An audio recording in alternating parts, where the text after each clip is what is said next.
it's Nicole here for Lawn Fawn with a caramel apple of my eye card to share with you, mixing and matching lots of Lawn Fawn stamps and dies.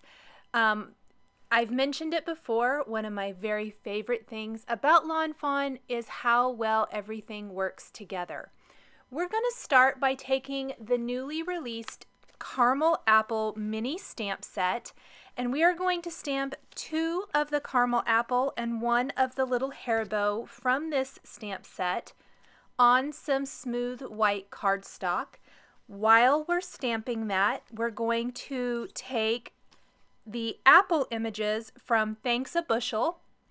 This was released at least a couple years ago. It's one of my very favorite stamp sets, and we're going to stamp those apples as well. That's what's going to create this great little collection of apples that we have on the card today. So just going to make sure that I have enough apples. I ended up stamping more than what I actually need for the card. I do that a lot because sometimes I'm not exactly sure how many I want to use, and that way I have plenty. Once I have all of my images stamped, I'm going to take the 2 face images from Caramel Apple and I'm going to customize just those 2 images. The smaller apples are going to be more of a supporting type of image for this card, where the focal point is on the 2 caramel apples.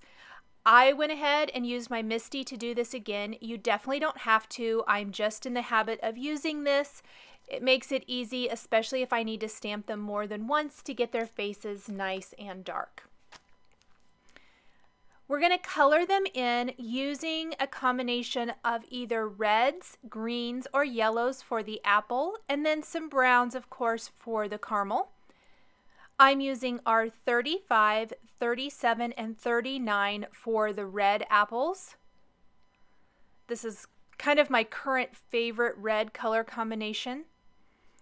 For the caramel itself, we're going to use E55 and E57.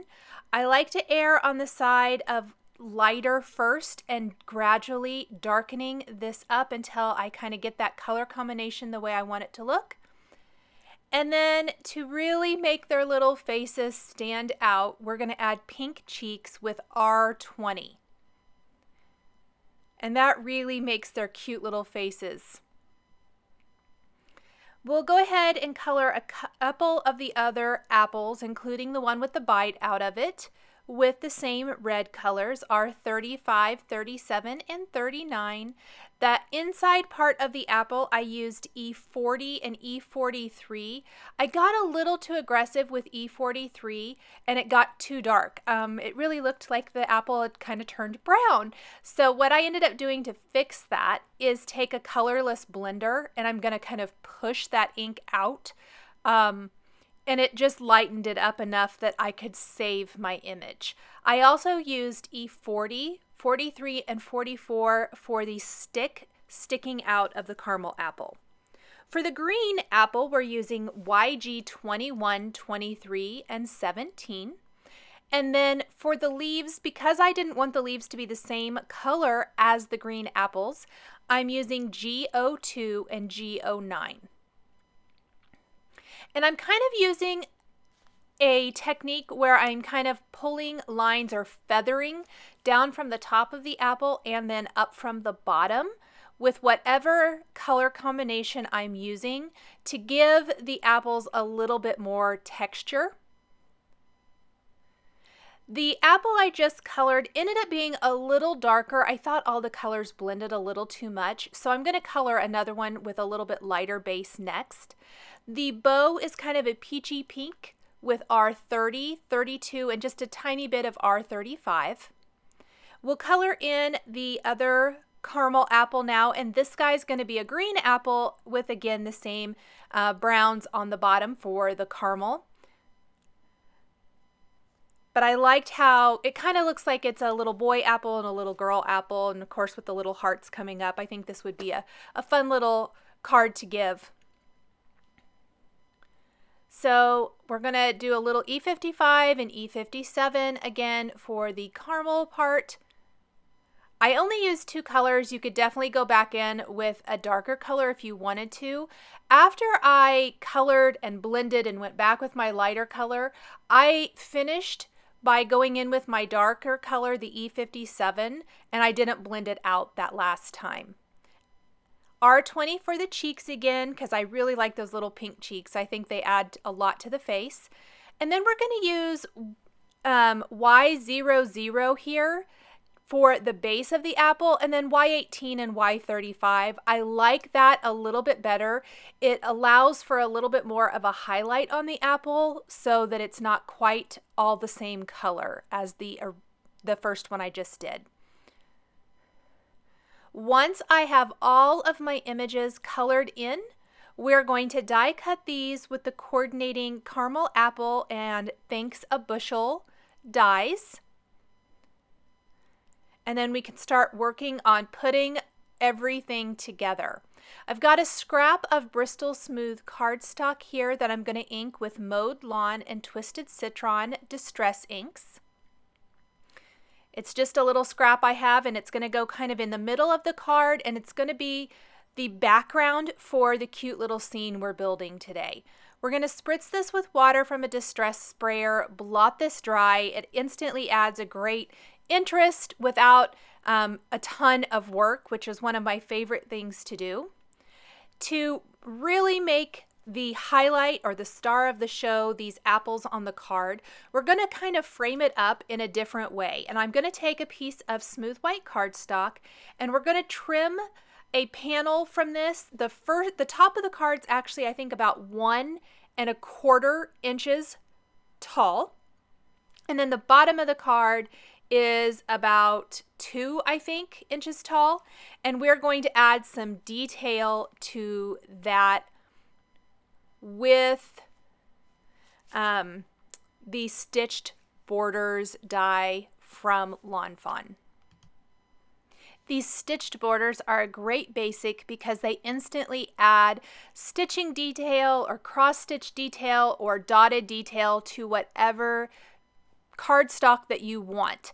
So rather than die cutting a shape, you can customize anything. In this case, the top and bottom panels of my card are going to have the stitching detail, and we're going to replace that middle panel with the distress inked panel that we just did.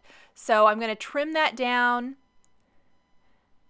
and we can add the white panel to the top of the card, the green distressed panel, and then the white panel on the bottom. Now, I didn't think that my die cut very straight. User error. Really, because it's a long skinny die, a couple pieces of Post-it tape or washi tape or whatever you use probably will help keep that in place a lot better. Now, in order to add my sentiment to this, I kind of wanted it to look like a little greeting was coming up from the caramel apples. So we're going to use one of the speech bubble dies. I think this is the second smallest die in this set. And we're going to die cut that from some smooth white cardstock. And then we are going to stamp our sentiment from the caramel apple stamp set on this using a combination of VersaFine Onyx Black ink and Lawnfawn Lobster ink to make the word apple red. Then we're simply going to put it all together. I've adhered the top border, the bottom border, and then the distressed background to my top fold card base.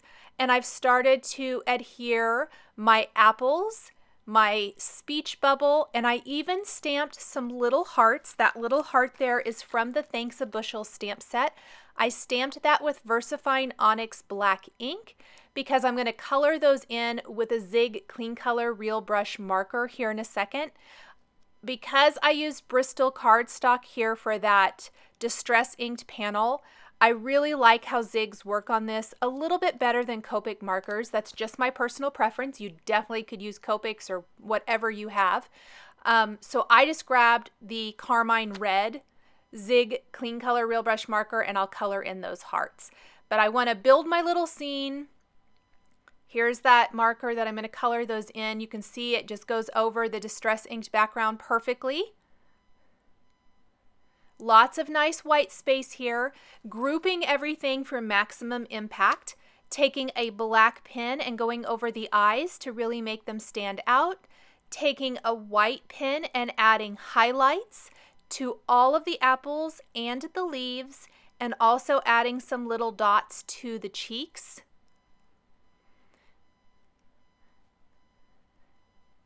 A very easy finishing detail for this quick and easy card.